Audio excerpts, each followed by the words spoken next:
money. Money, money, money. Crazy about my money. Et si votre vie était le reflet de simples habitudes?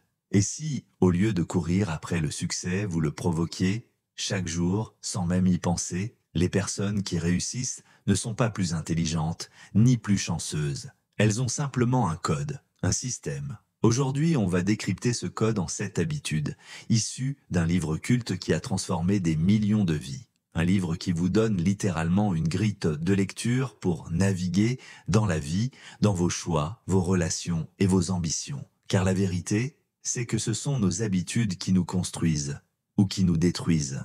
Imaginez une personne que vous admirez profondément, une figure de réussite, d'impact, d'équilibre. Ce n'est pas un hasard. Derrière chaque succès durable se cache un ensemble de comportements répétés, de décisions intentionnelles et d'attitudes mentales façonnées par l'expérience.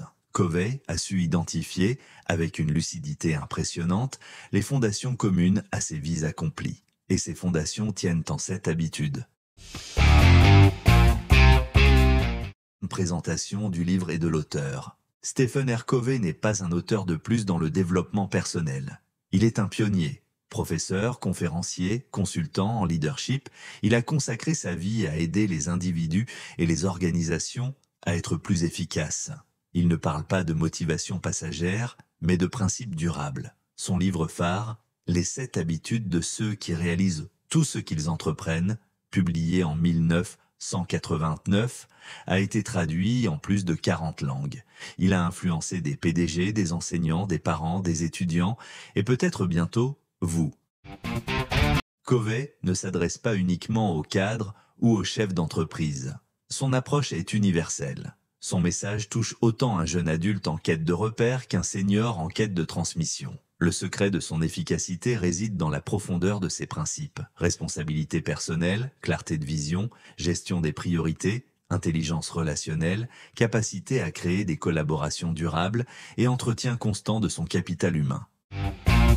Pourquoi ce livre a-t-il un tel impact? Parce qu'il répond à une question fondamentale: comment mener une vie alignée, utile et pleine de sens? Il ne se contente pas de nous dire de rêver grand. Il nous dit comment y parvenir. Avec une méthodologie claire, des exemples concrets et un objectif, vous aider à devenir la meilleure version de vous-même, jour après jour. Ce n'est pas un livre que l'on lit une seule fois, c'est un guide que l'on consulte régulièrement. C'est une boussole, un compagnon de route. Il ne vous donne pas des réponses toutes faites, mais vous invite à la réflexion, à la remise en question, à l'engagement durable envers vous-même et les autres. Résumé des 7 habitudes avec exemples concrets et mise en pratique. Habitude 1. Soyez proactif. La première habitude est peut-être la plus importante, la proactivité. Cela signifie prendre le contrôle de sa vie. Les personnes proactives ne laissent pas les circonstances déterminer leur comportement. Elles choisissent leur réponse face à une situation. Cela commence par notre langage. Dire « je dois » ou « je n'ai pas le choix » reflète une attitude réactive. Exemple, imaginez que vous arrivez au travail et un collègue vous parle mal. Un réactif se braquera, ripostera. Un proactif choisira de comprendre le contexte, de répondre avec calme. Cette simple différence change tout. Mise en pratique, cette semaine, identifiez 3 situations dans lesquelles vous avez réagi impulsivement. Notez-les. Puis, décidez comment vous pourriez réagir de façon plus proactive la prochaine fois. Habitude 2. Commencez avec la fin en tête. Cette habitude vous pousse à visualiser où vous voulez aller. Ce n'est qu'en ayant une vision claire de votre destination que vous pouvez prendre les bonnes décisions. Stephen Covey propose un exercice saisissant. Imaginez que vous assistez à vos propres funérailles. Que voulez-vous que l'on dise de vous, de votre vie, de votre impact? Exemple, un entrepreneur qui sait que sa vision est de créer une entreprise éthique et durable prendra des décisions différentes d'un entrepreneur qui cherche uniquement le profit rapide. Mise en pratique, écrivez votre mission personnelle, une phrase ou un paragraphe qui reflète qui vous êtes et ce à quoi vous aspirez. Lisez-la chaque matin.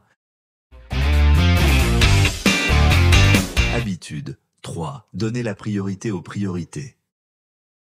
On confond souvent activité et efficacité. Cette habitude nous invite à distinguer ce qui est important de ce qui est simplement urgent. C'est la différence entre courir toute la journée à éteindre des feux et consacrer du temps à ce qui construit votre avenir. Exemple, prendre le temps de former un nouveau collaborateur, même si cela ralentit votre journée, parce que cela libérera votre charge à long terme. Mise en pratique, chaque soir, planifiez les 3 priorités du lendemain. Pas les plus urgentes, les plus importantes. Habitude 4. Pensez gagnant-gagnant. Dans beaucoup de situations, on croit que si quelqu'un gagne, l'autre perd. Cette vision crée du stress, des tensions et nuit à la coopération. Le modèle gagnant-gagnant, c'est croire qu'il existe toujours une solution qui respecte les besoins de chacun. Exemple, en négociation salariale, au lieu de s'opposer, cherchez à comprendre les contraintes de l'entreprise et exprimer vos besoins. Créez une entente durable et motivante. Mise en pratique, lors de vos prochaines discussions difficiles, posez-vous la question: comment faire en sorte que les 2 parties sortent gagnantes? Habitude 5. Cherchez d'abord à comprendre, ensuite à être compris. L'écoute est un art oublié. Nous écoutons pour répondre, pas pour comprendre, et pourtant, quand on se sent compris, tout change. Cette habitude transforme les relations. Exemple, dans un conflit de couple, au lieu d'accuser, demandez à l'autre ce qu'il ressent, ce qu'il vit, sans interrompre. Reformulez, puis parlez. Mise en pratique, dans votre prochaine conversation importante, utilisez la règle suivante. Écoutez, reformulez, posez une question, et seulement ensuite, répondre. Habitude 6. Synergiser. La synergie, c'est l'idée que l'ensemble est plus grand que la somme des parties. Dans un groupe, des compétences, des expériences et des personnalités différentes peuvent créer quelque chose de plus grand que chacun isolément. Exemple, dans une équipe projet, l'association d'un créatif, d'un stratège et d'un gestionnaire produit des idées puissantes, structurées et réalisables.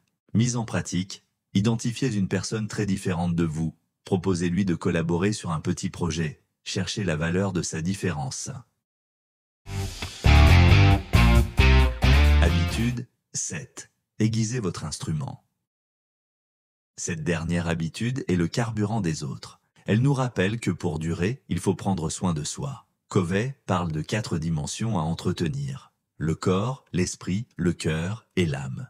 Exemple, une journée parfaite commence par 30 minutes de sport, 15 minutes de lecture, 5 minutes de gratitude et un moment de calme intérieur. Mise en pratique, planifiez chaque semaine un moment pour chacune de ces sphères. Ce sont vos rendez-vous avec vous-même. Synthèse des idées clés. Les 7 habitudes sont comme les marches d'un escalier vers une vie pleine de sens et de maîtrise. On commence par soi, ensuite on va vers les autres, puis on se renouvelle. La victoire personnelle, soyez proactif, commencez avec la fin en tête, donnez la priorité aux priorités. La victoire publique, pensez gagnant-gagnant, cherchez à comprendre, puis synergisez. Le renouvellement, aiguisez votre instrument. En les pratiquant, jour après jour, vous changez non seulement vos actions, mais votre identité. Vous devenez un leader pour vous et pour les autres. Mini-quiz. Quelle habitude vous invite à visualiser votre avenir? Quelle habitude vous pousse à écouter avant de répondre? Quelle habitude concerne la prise de responsabilité personnelle? Si vous n'avez pas su répondre, une nouvelle écoutée est préconisée. Conclusion motivante. Changer sa vie ne demande pas une révolution, mais une décision, celle de transformer ses habitudes. Commencez par une seule, puis une autre, et regardez votre monde changer. Si ce résumé vous a inspiré, abonnez-vous, partagez et commentez. Quelle habitude allez-vous appliquer dès aujourd'hui? Dans le prochain épisode, on décrypte un autre livre percutant de Robert Kiyosaki, Faux, 3 mensonges qui ruinent votre liberté financière. Restez connectés. Money, money, money. Money, money, money. Crazy about my money.